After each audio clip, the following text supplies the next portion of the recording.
Hey everyone, it's Beck. Let's be honest, we've all wondered why some people just can't seem to get ahead in life. They work hard, they're smart, but somehow they always struggle financially. Well, I'm here to tell you it's usually not about luck, it's about habits. In this video, we're diving deep into the 7 money habits that could be holding you back from achieving your financial goals. And the best part? I'm going to give you actionable steps to break these habits and start building a brighter financial future for yourself. This isn't just about getting by, it's about thriving. It's about having options, achieving your dreams, and securing your financial well-being for years to come. Let's get started. Let's kick things off with a habit that's incredibly common, but also incredibly dangerous: living beyond your means. This is the financial equivalent of running on a treadmill. You're working hard, but you're not actually getting anywhere. You see, it often starts subtly. Maybe you treat yourself to a daily latte, a new outfit you don't really need, or you upgrade your phone every time a new model comes out. These small indulgences might seem harmless at first, but they add up, and before you know it, you're spending more than you earn. The scary part is that this habit often leads to a vicious cycle of debt. You overspend, you rack up credit card bills, and then you're stuck paying high interest rates, which just digs you deeper into a hole. So, how do you break free from this trap? The answer is simple, but not always easy. You need to start living below your means. This means understanding where your money is going and making conscious choices about your spending. The first step is to create a budget.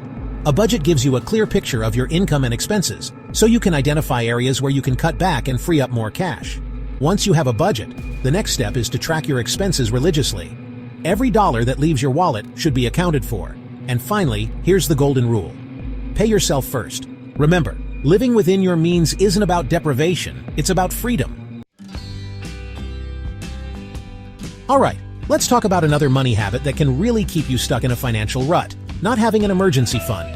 Life is full of surprises, and unfortunately, not all of them are good. Without an emergency fund, these unexpected events can derail your finances and send you spiraling into debt. Think of an emergency fund like your financial safety net. Start by setting a small, achievable savings goal, even if it's just $50 or $100 per month. Having a well-stocked emergency fund will not only protect you from financial disaster, but also give you peace of mind. Let's be real, folks. Stuffing your hard-earned cash under the mattress or leaving it to languish in a low-interest savings account is like slowly but surely setting your money on fire. That's because of this little thing called inflation. Inflation is the silent killer of wealth.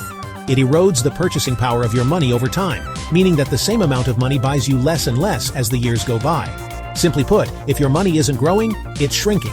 That's where investing comes in. When you invest your money, you're putting it to work for you, giving it the potential to grow at a rate that outpaces inflation. Think of it like planting a seed. With time, care, and the magic of compound growth, that tiny seed can blossom into a mighty financial tree. One of the easiest and most effective ways to start investing is through low-cost index funds. Index funds are like baskets of stocks or bonds that track a specific market index, such as the S&P 500. Another great option is to take advantage of retirement accounts, such as 401(k)s or IRAs. The most important thing is to start early and be consistent. The earlier you start investing, the more time your money has to grow and benefit from the power of compound interest. Start small, stay consistent, and watch your money grow. Alright, let's talk about debt. It's important to understand the difference between good debt and bad debt, and how to manage it effectively so it doesn't control your life. Bad debt is the kind that keeps you trapped in a cycle of payments and high interest rates. It's the debt that you accumulate from things like credit cards, payday loans, and even some types of personal loans. On the other hand, good debt is debt that is considered an investment in your future. This could include things like student loans, mortgages, or even business loans. If you're struggling with high-interest debt, your top priority should be to pay it off as quickly as possible. One effective strategy is the debt snowball method, where you focus on paying off your smallest debts first, regardless of interest rate, to build momentum and motivation. Another option is to consider debt consolidation, which involves taking out a new loan with a lower interest rate to pay off your existing high-interest debts. Remember, the goal is to get out of debt and stay out of debt. Avoid using credit cards for non-essential purchases, and always make sure you have a plan to pay off any debt you do accumulate as quickly as possible. Let's talk about one of the most overlooked yet crucial aspects of building wealth: financial literacy. Financial literacy is simply the ability to understand and effectively manage your money. It's about having the knowledge and skills to make informed financial decisions, from budgeting and saving to investing and planning for your future. Unfortunately, financial literacy isn't something that's typically taught in schools, which means many people are left to figure it out on their own, often through trial and error, which can be costly. The good news is that it's never too late to start learning about personal finance. There are countless resources available to help you boost your financial literacy, from books and blogs to podcasts and online courses. One of the best ways to improve your financial literacy is to simply start reading about personal finance. Remember, knowledge is power, and the more you know about personal finance, the better equipped you'll be to make smart decisions with your money. Now, let's address a habit that can sabotage even the most well-intentioned budget impulse spending. We've all been there. You're walking through the mall, scrolling through social media, or browsing online, and suddenly, you just have it. Impulse spending can be a major obstacle to achieving your financial goals because it throws your budget off track and eats away at your hard-earned money. It's often driven by emotions, such as stress, boredom, or the desire for instant gratification. One effective strategy is to implement a 24-hour rule for any non-essential purchases. If you see something you want, give yourself at least 24 hours to think it over before you buy it. Another helpful tip is to avoid shopping when you're feeling emotional. Remember, planning your purchases is key. By being mindful of your spending habits and implementing strategies to resist impulse purchases, you can take control of your finances and make progress towards your financial goals. Let's talk about the importance of setting financial goals. Without clear financial goals, it's easy to feel lost and directionless with your money.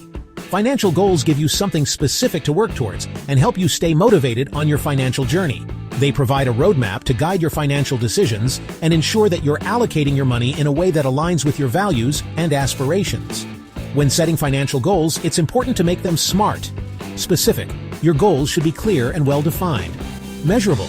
You should be able to track your progress and know when you've achieved your goal. Achievable.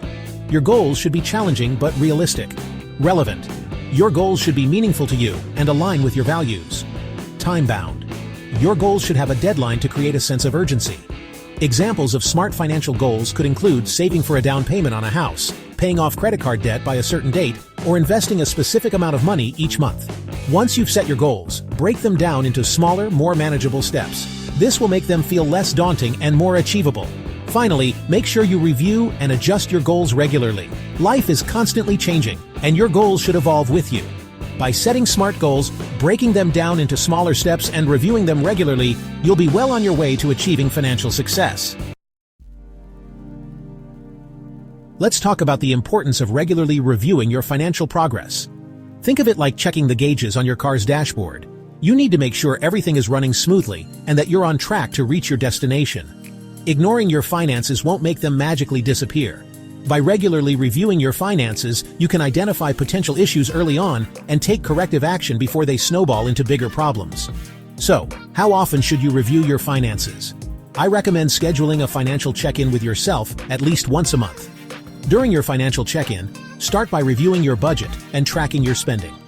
Next, check in on your savings and investments. Recognizing your achievements will help you stay motivated and on track towards financial success. So there you have it, the 7 money habits that could be holding you back and the key steps to break free. Remember, achieving financial freedom isn't about being lucky or winning the lottery. It's about making conscious choices, developing positive habits, and taking control of your financial future. It's about having a plan, being disciplined, and staying committed to your goals, even when things get tough. The path to financial freedom might not always be easy, but trust me, it's worth it. So start today. Identify the habits that resonate with you the most and commit to making small, sustainable changes in your life. If you found this video helpful, please like, share, and subscribe for more financial tips. Remember, financial freedom starts with the right habits.